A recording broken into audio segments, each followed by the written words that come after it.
What you see here is no ordinary line. It's a line that over 1 million people in Ontario are trying to overcome. It's the poverty line. The gap between rich and poor in Canada is getting bigger and bigger. While those at the top keep increasing their wealth, those at the bottom of our society are struggling to survive. What does this mean in people's lives? This is Susie, a single parent. She needs $26,800 a year to reach that magical poverty line, but Susie only receives $16,000 a year from social assistance. That's right, she's almost $10,000 below the line.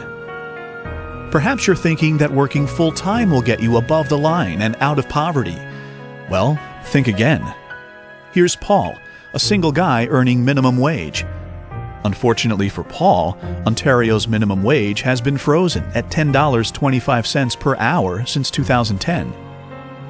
So even though he works full-time, he's still below the poverty line. He still struggles to pay the rent, buy food, and meet his other needs. What if you're disabled and simply can't work? Jim's Ontario disability benefits come to about $12,600 per year, so he's still almost $6,000 below the poverty line. Jim, Paul, and Susie, and thousands of people like them, don't get anywhere near enough income to meet their basic needs. No wonder over 400,000 people in Ontario have to turn to food banks each month to avoid starving. People in affordable housing are better off, but over 150,000 Ontario families are waiting and waiting for an affordable apartment. Here's a story about Emily. Hi, Emily. Hi. Emily is a single woman, and she is unable to get a job. She receives a monthly welfare check of $626. Emily was lucky. She found a place to live for only $500 per month. But things aren't as good as they seem. Soon after Emily receives her welfare check, there's a knock at her door. It's the landlord. After paying her rent, Emily has only $126 for the rest of the month. Emily has to buy groceries. She spends $60 at the supermarket. No treats. Now she has only $66 left. As the days go by, Emily's $66 and her food supply slowly shrink. There's still 10 days until Emily gets her next check. Her fridge is empty, and she's only got $6 in her pocket. She's got to eat somehow. So back goes Emily to the food bank. Emily's story is common among many people living in Ontario today. Does it have to be like this? No.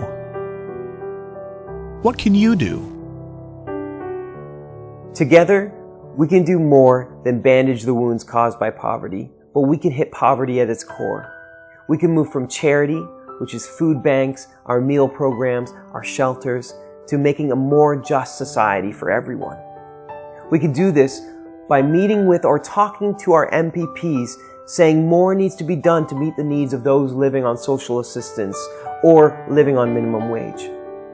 We can do this by talking about the issue with our friends, our neighbors, our churches, our community groups, so that this is an issue that's on the tip of everyone's tongue, so it can no longer be ignored. And we can do this by joining those who are the real experts on the issue, those who live with poverty every single day.